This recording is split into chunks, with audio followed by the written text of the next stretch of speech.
वाला नहीं हो। भाव श्रेष्ठ होना चाहिए, क्योंकि भाव के अधीन वह परमात्मा है।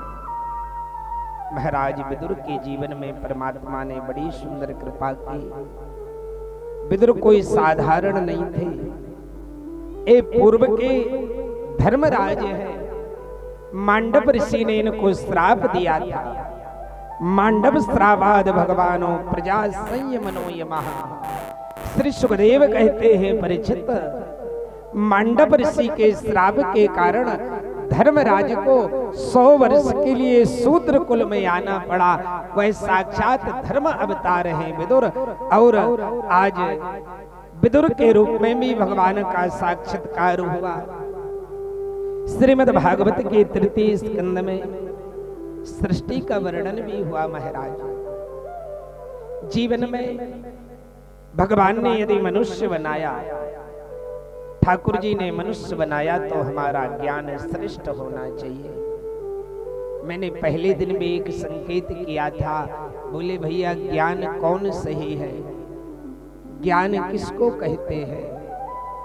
ज्ञान के माध्यम से जो भगवान का भजन करना प्रारंभ कर दे, ज्ञानी उसे नहीं कहते जिसने बड़ी बड़ी डिग्रियां, बड़े बड़े डिप्लोमा प्राप्त कर लिए। ज्ञानी उसे भी नहीं कहते जिसने बड़े बड़े पदों को प्राप्त कर लिया। बोले ज्ञानी कौन है, जो ज्ञान के माध्यम से ईश्वर का स्मरण करे और संसार के दुख को अपना दुख समझे, संसार को अपना परिवार समझ करके उसका उत्थापन करने के लिए सुंदर भाव बना करके जिए, वो ज्ञानी है। जीवन में ज्ञान तो होना चाहिए। बिना ज्ञान के मेरा जीवन शून्यमय है। यदि ज्ञान है तो ज्ञानी व्यक्ति कभी हार भी नहीं सकता। हाँ, समय कैसा भी हो, ज्ञान के कारण वो मार्ग निकाल लेता है। और ज्ञान में तो इतनी शक्ति है कि एक दिन एक माता जी थे। अब माता के लड़के का, पुत्र का जैसे ही विवाह हुआ, घर में नई बहू आई। हमारी माताओं में एक विशेषता होती है, जो माँ एक बार सास बन जाए ना, वो भूल जाती है कि हम भी कभी बहू थे। हाँ, ये माताओं में विशेषता होती है।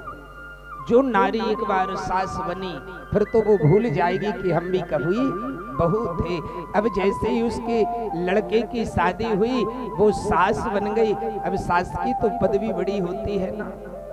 नई घर में नई नई बहू आई। अब बेचारी बहू नई थी, घर में दही जमा रखा था। सासू ने आदेश कर दिया, ओ बहू, दही को मटकी में डाल ले और मथानी से उसको सिद्ध करो। वो माखन आ जाता है ना, मथानी से चलाते हैं। बुंदेलखंड में कहीं कहीं उसको नैनो भी बोलते हैं। अब नई बहू थी, उसने जैसे ही दही को लिया, मटकी में पलटा और जैसे ही मथानी से चलाया तो उसमें मक्खन आ गया। वो मक्खन तैरने लगा। नुंगली चला करके निकालती है ना माताएं उस मक्खन को। अब वो नई बहू थी, उससे वो मक्खन निकालते नहीं बनता था। दौड़ी दौड़ी अपनी सास के पास पहुंची, मम्मी जी मटकी में मक्खन आ गया है, जरा चल के निकाल लो। लेकिन उसको मालूम नहीं था कि मेरे ससुर का नाम है माखन लाल। हाँ, बहू को ये मालूम नहीं था। अब जैसे ही उसने सास से जाकर के कहा कि मम्मी जी मटकी में मक्खन आ गया है, अब सास ने तो मक्खन शब्द सुना, आग बबूला, बिगड़ गई। ए, तू ज्यादा पढ़ी लिखी है तो क्या हुआ, सारी मर्यादाएं तोड़ दी घर की, ससुर का नाम लेती है। बहू ने हाथ जोड़ लिए, मम्मी मेरे से गलती हो गई, मेरे को मालूम नहीं था। अब जैसे ही अगले दिन उस बहू ने मटकी में फिर से दही डाला, मथानी से चलाया, फिर से उसमें मक्खन आ गया। अब उसने विचार किया कि मैं नाम तो ले नहीं सकती, क्या कहूँ मम्मी से जाकर के। उसमें बुद्धि थी, दौड़ी दौड़ी गई, ए मम्मी जी मटकी में पिताजी तैर रहे हैं तो जाकर के निकाल लो। हाँ हाँ, बोली मम्मी मटकी में पिताजी तैर रहे हैं। बुद्धि थी ना उसमें। ज्ञान में बड़ी शक्ति होती है। ज्ञानम हितेशम मधुकम विशिष्टम, ज्ञानेन हीना पशुवी समाना। जिसमें ज्ञान है, ज्ञानी व्यक्ति प्रत्येक परिस्थिति में मार्ग खोज लेता है, रास्ता निकाल लेता है। इसलिए प्यारे बंधु, ज्ञान का संग्रह करना, लेकिन ज्ञान ऐसा नहीं जीवन में सीखना कि जिस ज्ञान से दूसरों का अनहित हो। कई लोगों को ज्ञान का भी अभिमान हो जाता है। कई लोग सोचते कि भगवान ने मेरे में बुद्धि बहुत दी, हम किसी का काम बिगाड़ देंगे, हम फलाने का काम रोक देंगे।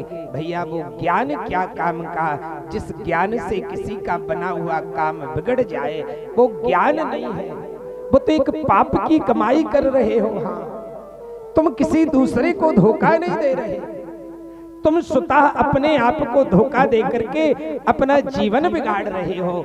ज्ञान प्रबल, ज्ञान श्रेष्ठ तो वही है जो ज्ञान के माध्यम से दूसरों का काम बना दे। हाँ, ज्ञानी व्यक्ति उसको कहते हैं।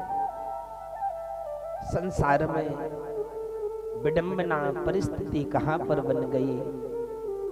लोग बाग खुद के दुख से तो कम दुखी है। यदि सामने वाले को सुखी देखा तो किसी किसी पर तो भोजन नहीं होते हैं कि आखिर भगवान इसको क्यों इतना दे रहा है। हाँ, संसार की स्थिति है, खुद के दुख से कम दुखी। यदि पड़ोसी के यहाँ विकास होना प्रारंभ हुआ, हमारे बगल वाले ने कोई अच्छा काम करना प्रारंभ कर दिया, तो हमारे अंदर जलन, हमारे अंदर ईर्ष्या, ये जीवन की सबसे बड़ी कमी है। कभी जलन मत रखना।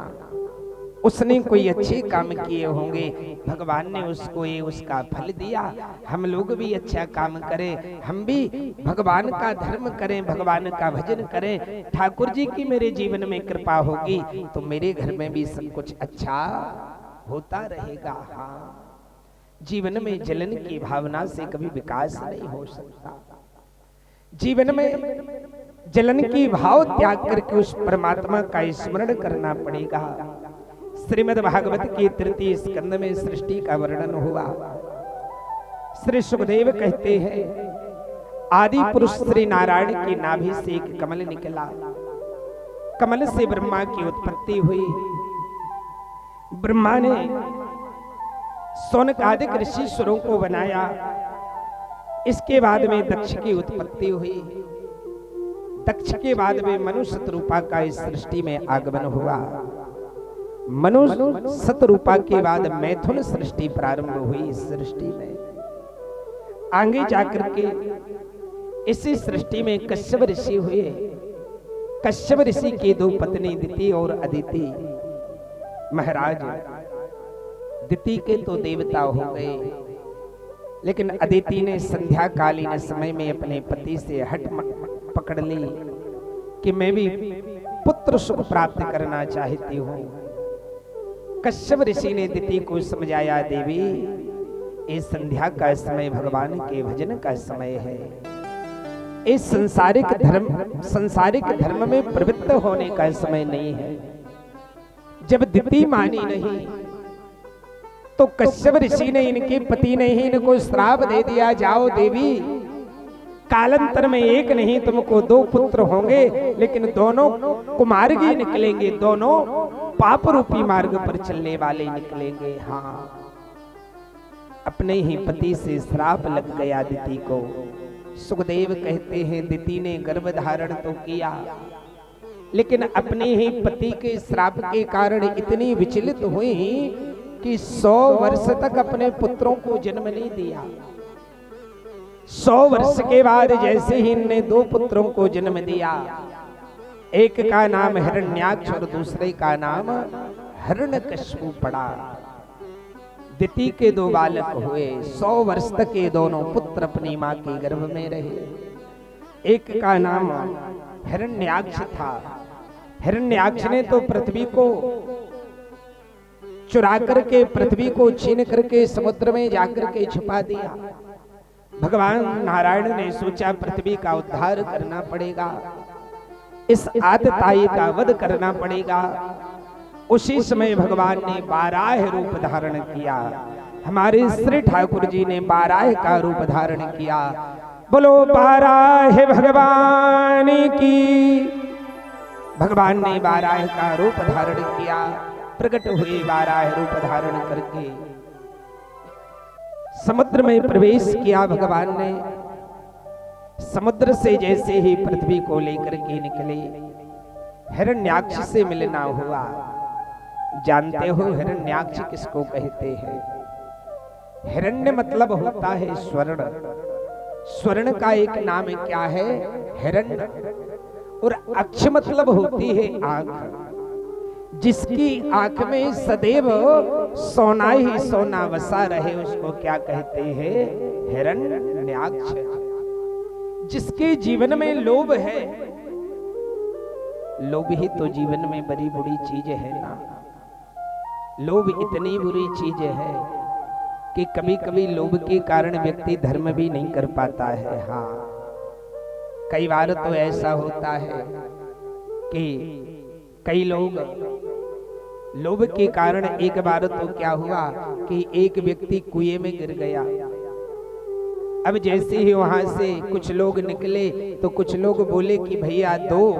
उसका हाथ मांग रहे थे कि आप अपना हाथ बाहर को दे दो, मैं पकड़ करके आपको खींच लूं। अब वो लोभी व्यक्ति था, उसने जीवन में तो कुछ दिया ही नहीं था। अब लोग बाग बोले कि दो, तो वो देने से इतना डरा कि 4 घंटे तक कुएं में पड़ा रहा, उसने हाथ नहीं ऊपर बढ़ाया। हाँ, एक महात्मा जी निकले, बोले समझ गए, बोले भैया ये लोभी है, इससे ये मत बोलो कि दो, इसको तो खुद का हाथ बढ़ा दो, इससे कह दो कि लो, अपना हाथ बढ़ा दो। जैसे ही उनने कहा कि लो, तो उसने जल्दी से हाथ पकड़ा और बाहर निकल आया। कई लोग जीवन में देने से बहुत कतराते हैं। दान रूपी मार्ग बड़ा श्रेष्ठ है। जीवन में जिसने दान नहीं किया, देखो दान में कितनी शक्ति होती है। यदि आज जो ये कार्यक्रम चल रहा है हमारे सम्माननीय श्री कुशवाहा समाज के द्वारा, ये दान का ही तो कारण है।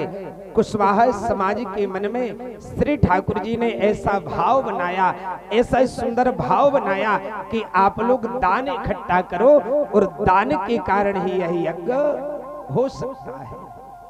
दान में वो शक्ति है कि दान देकर के भी भगवान को जीता जा सकता है। हाँ, जब दान की बात आ ही गई तो एक और इस मंच से, चाहे सूचना समझो चाहे संकेत समझो, जो कुशवाहा समाज को इस कार्यक्रम में राशि नियुक्त की गई है कि हम लोगों को इतना इतना पैसा इकट्ठा करना है।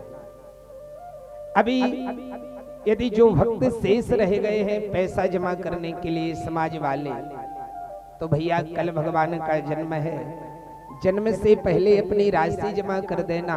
क्योंकि यदि बाद में आपने पैसा दिया और आपका पैसा भगवान के पूजन में नहीं लगा तो फिर वो ठीक नहीं रहेगा। हाँ, पैसा तो देना ही है। जो लोग शेष रह गए ना राशि देने के लिए, तो वो विलंब ना करे, कल जन्म से पहले श्री ठाकुर जी की सेवा में अपनी वह राशि प्रदान कर दे।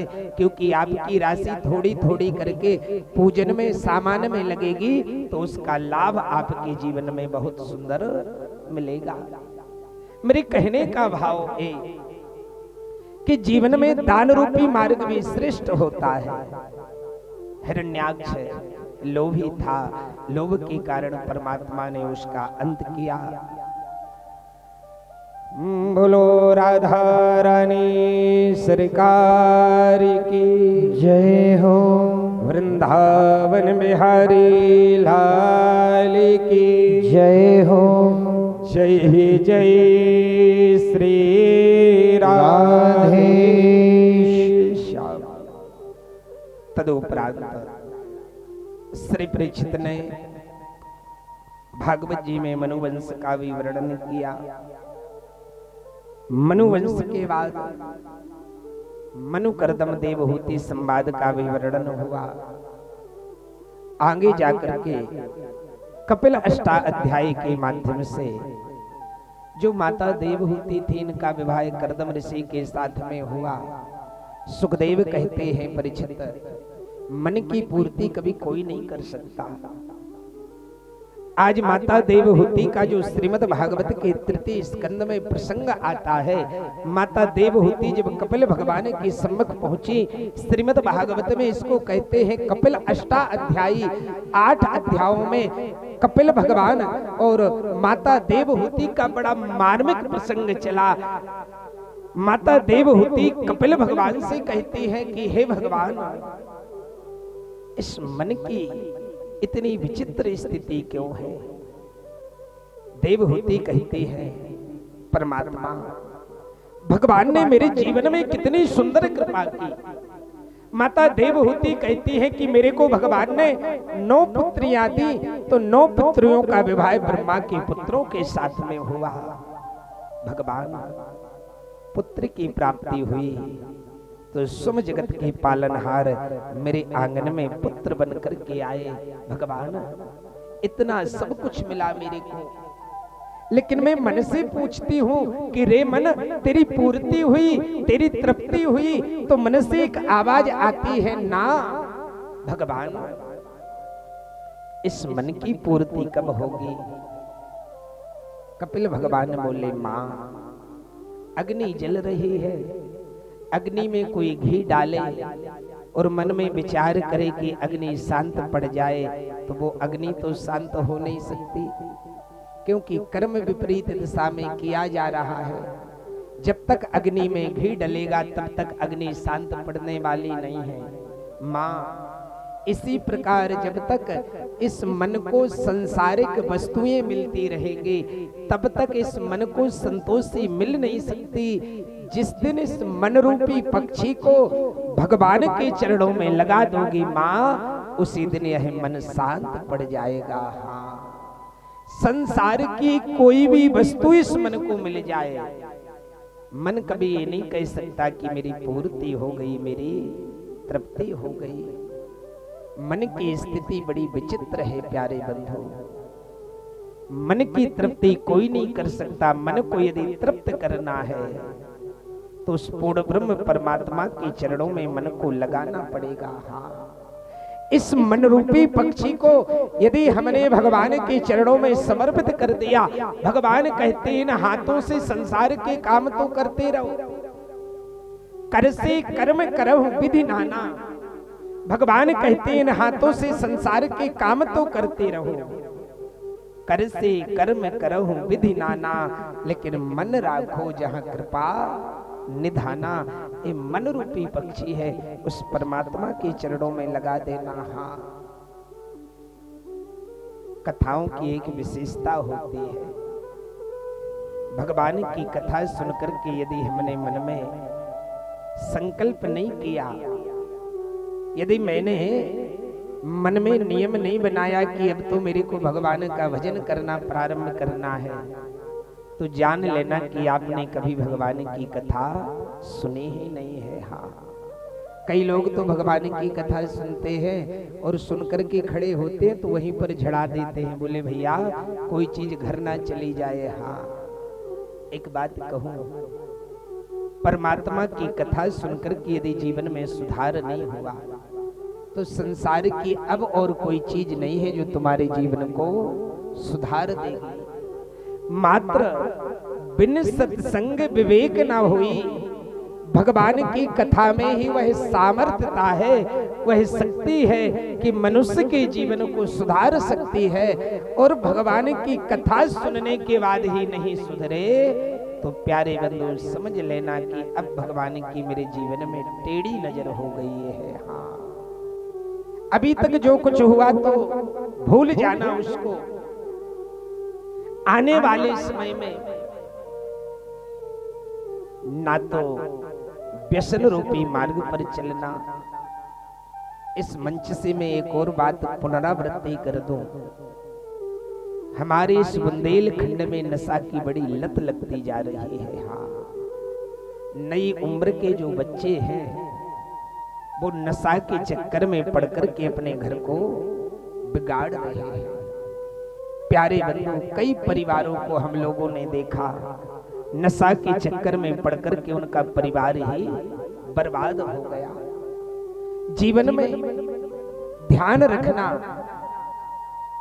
एक व्यक्ति से उसका कितना परिवार जुड़ा हुआ है। और नशा वो बुरी चीज है कि यदि जिसको नशे की लत लग गई वो अपना शरीर भी मिटा देता है। और जानते हो ये नशा कहां पर बना, ये दारू कहां पर बनी?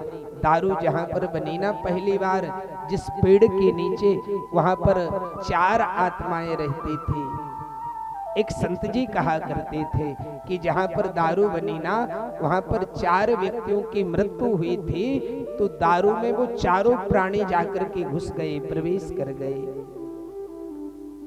पहला प्राणी कौन था जिसकी मृत्यु हुई?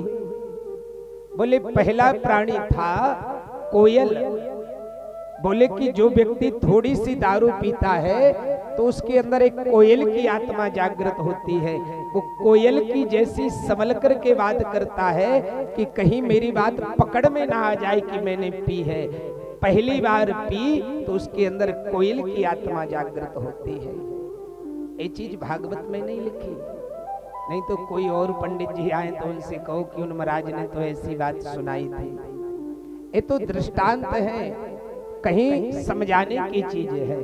कई बार ऐसी समस्या हो जाती है कि कई लोग सुनकर के कहते, बोले अरे भैया फलाने पंडित जी आए थे, वो तो ऐसी कथा सुना रहे थे।